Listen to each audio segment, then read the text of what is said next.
Okay, तो स्वागत है आप सभी का फिर से एक नए वीडियो में। एंड इस वीडियो में हम यहाँ पर बात करेंगे एक नया आईपीओ यहाँ पे ओपन होने जा रहा है मार्केट में, तो उसके बारे में हम यहाँ पर बात करेंगे।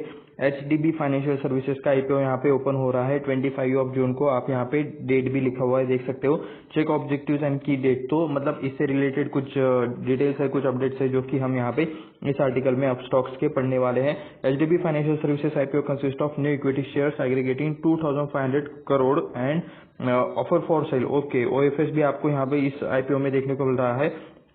Component of 10,000 crore by promoter HDFC bank, तो इनके प्रमोटर्स है एचडीएफसी बैंक, इनकी तरफ से ऑफर फॉर सेल आपको ये देखने को मिल रहा है एचडीबी फाइनेंशियल सर्विसेज आईपीओ।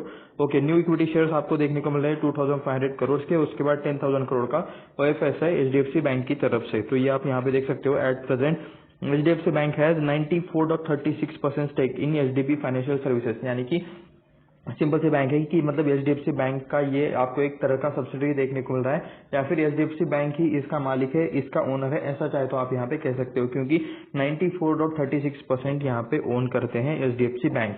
तो एचडीबी फाइनेंशियल आईपीओ के बारे में थोड़ा सा जान लेते हैं। इनिशियल पब्लिक ऑफर यानी कि ऑफरिंग यानी कि IPO HDB financial services. Okay, upper level non banking financial company है, तो एनबीएफसी है एक टाइप की। Will open for subscription on Wednesday, यानी कि 25 जून को, यानी कि अगले बुधवार को, आने वाले अपकमिंग वेंसडे को आपको ये ओपन होते हुए देखने को मिल रहा है। Issue will and on Friday, ठीक है, वेंसडे, थर्सडे और फ्राइडे, तो ये 3 दिन यहाँ पे बिडिंग चलेगी। 27 जून को ये आपको क्लोज होते हुए देखने को मिल रहा है। तो 12,500 करोड़ का ये आईपीओ आपको देखने को मिल रहा है। टोटल 10,000 प्लस 2,500, 10,000 करोड़ का ओएफएस है। 2,500 करोड़ का आपको ऑफर फॉर न्यू शेयर्स आपको मतलब अलॉट होते हुए देखने को मिल रहे हैं। तो न्यू इक्विटी शेयर्स एग्रीगेटिंग, तो ये हमने ऑलरेडी बात किया। 2,500 करोड़ का यहाँ पे आपको मतलब new shares aggregating new shares रहेंगे, और ऑफर फॉर सेल का 10,000 करोड़ का आपको यहाँ पे ये रहेगा। एचडीएफसी बैंक का जो शेयर रहेगा वो ऑफर फॉर सेल के लिए लेंगे, जिसका वैल्यू 10,000 करोड़ के आसपास का, नहीं 10,000 करोड़ का ही होगा। तो प्राइस बैंड यहाँ पे अब तक डिक्लेयर नहीं हुआ है, तो जल्दी आ जाएगा, क्योंकि आईपीओ का डेट भी अभी मतलब क्लोज है, ऐसा चाहे तो आप यहाँ पे कह सकते हो। 6 दिन या फिर वर्किंग डेज की बात करें तो 4 दिन में आपको यह आते हुए देखने को मिल रहा है। तो in exchange filing to the listing department NSC, okay, HDB financial said we wish to inform that HDB financial services limited filed the red herring prospectus dated on 19 June 2025 with registrar of companies Gujarat Dadra and Nagar Haveli at Ahmedabad in connection with the initial public offering equity shares of face value 10। Okay, तो यहाँ पे इसका face value भी दिया गया है, हर एक share का फेस वैल्यू 10 रहेगा। Is compromising a fresh issue of equity shares aggregating up to यहाँ पे देख सकते हो 25,000 ओके मिलियन। ओके, ये नंबर आपको मिलियन में देखने को मिल रहा है। फ्रेश इशू ऑफ इक्विटी, ये आप यहाँ पे देख सकते हो। एंड ऑफर फॉर सेल के लिए आप यहाँ पे देख सकते हो, तो 1 लाख मिलियन का आपको यहाँ पे ये अमाउंट देखने को मिल रहा है by HDFC bank limited, promoter of the company, ठीक है। तो यहाँ पे की डेट से कुछ यहाँ पे ट्यूसडे को ओपन होगा 24 जून को, उसके बाद अलॉटमेंट होगा यहाँ पे जून 30 को, एंड क्योंकि 27 को क्लोज होगा तो 30 को अलॉटमेंट रहेगा। एंड वाइल दी लिस्टिंग यहाँ पे रहेगी एनएससी बीएससी पर दोनों पे, 2 जुलाई को आपको यहाँ पे इसका लिस्टिंग देखने को मिल रहा है। तो ये कुछ इंपॉर्टेंट डेट्स हैं, मतलब इंपॉर्टेंट क्या है, 24 से 27 तक बिडिंग रहेगा, उसके बाद 30 को अलॉटमेंट रहेगा 30 जून को, और 2 जुलाई को आपको यहाँ पे इसका लिस्टिंग देखने को मिल जाएगा मार्केट में। वैसे बाय द वे आज एक कंपनी यहाँ पे मार्केट में लिस्ट हुई है, एंड लिस्ट होने के बाद 5% से मतलब यहाँ पे वो स्टॉक गिर गया था। अगर आपको पता है तो आप नीचे कमेंट में जरूर बता सकते हो, ठीक है।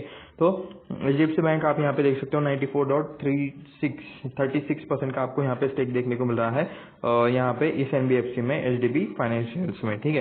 तो offer includes Kota for eligible employees, okay, तो शेयर होल्डर्स के लिए या फिर एलिजिबल एम्प्लॉयज के लिए भी यहाँ पे मतलब कोटा हो सकता है यहाँ पे एप्लीकेशन के लिए, ताकि आप सेपरेटली आईपीओ में अप्लाई कर सको, अलग से एप्लीकेशन लगा सको। तो ये भी चाहे तो आप यहाँ पे चेक कर सकते हो, अगर आप मतलब शेयर होल्डर के कोटा में भी आप यहाँ पे ट्राई कर सकते हो। तो उसके बाद एचडीबी फाइनेंशियल सर्विसेज आईपीओ के ऑब्जेक्टिव्स देख सकते हो। Capital raised will be utilised strengthen its tier 1 capital base, okay, to support future capital requirement and including additional lending and back business growth. तो ठीक है, मतलब और ज्यादा इनको पैसा चाहिए ताकि इनका बिजनेस बढ़ा सके। टियर 1 कैपिटल बेस, ओके, ठीक है, to support future capital requirement, आने वाला जो कुछ भी एक्सपांशन का खर्चा रहेगा वो इसमें से किया जाएगा। उसके बाद यहाँ पे एडिशनल लेंडिंग यानी कि और ज्यादा कर्जा देने के लिए एनबीएफसी है तो क्या करती है, मनी लेंडिंग का बिजनेस करती है तो और ज़्यादा मनी लेंडिंग करने के लिए इनको इसका ज़रूरत है। ठीक है, उसके बाद क्या है, leading diversified retail focused NBFC है। ओके ठीक है, रिटेल फोकस्ड है तो मतलब रिस्क कम रहता है। अगर कमर्शियल रहेगी, बिजनेस को लोन देती रहेगी तो मतलब वहाँ पे रिस्क ज़्यादा रहता है। इसके पीछे का लॉजिक मैंने ऑलरेडी मतलब काफ़ी वीडियोस में बताया है, फिर भी आप नीचे कमेंट जरूर कर सकते हो अगर आपको पता है तो, वरना अदरवाइज किसी और वीडियो में हम जरूर डिस्कस करेंगे। ठीक है, ओके बता ही देता हूँ, कमर्शियल लोन का साइज ज़्यादा रहता है एंड वो अगर किसी एक ही स्पेसिफिक बिजनेस को दिया जाता है तो एंड वो अगर फेल होता है तो बड़ा वाला अमाउंट जाता है। लेकिन ये जो रिटेल को लोन देते हैं वो काफ़ी सारे रहते हैं एंड अमाउंट इनके ज़्यादा बड़े बड़े नहीं रहते। जैसे कि अगर किसी बिजनेस को लोन चाहिए तो वो 50 करोड़ का लोन मांगेंगे, 100 करोड़ का लोन मांगेंगे, ठीक है, 200 करोड़ का लोन मांगेंगे। लेकिन अगर किसी रिटेल को लोन देना है, ठीक है, होम लोन दे दिया, कितना है, 1.5 करोड़ 2 करोड़ मैक्सिमम, मतलब अगर कोई रिटेल अगर मिडिल क्लास बात करे या फिर अपर मिडिल क्लास बात करे तो मतलब वो ईएमआई पर मतलब होम लोन ले सकते हैं। ठीक है, पर्सनल लोन, कार लोन, तो ऐसे ढेर सारे लोन रहते हैं एंड ह्यूज रेंज रहती है। ठीक है, काफी सारे लोग रहते हैं। तो ऐसे में यहाँ पे अगर कोई किसी ने मतलब पैसे डुबा भी दिए तो भी मतलब ज्यादा फर्क नहीं पड़ता क्योंकि वो ऑटोमेटिकली कवर हो जाता है, सैचुरेशन हो जाता है, ऐसा चाहे तो आप यहाँ पे कह सकते हो। तो ठीक है, आगे पढ़ते हैं। Enterprise leading asset finance and consumer finance, the issue book running leaders managers are JM financial. Okay, तो मतलब इशू बुक रहता है जो कि मतलब आईपीओ से पहले फील होता रहता है। तो जेएम फाइनेंशियल्स है, बोफा सिक्योरिटीज इंडिया का भी आपको नेम देखने को मिल रहा है क्योंकि ये एचडीएफसी बैक्ड बाय एचडीएफसी है। तो HDFC bank is also one of the good bank.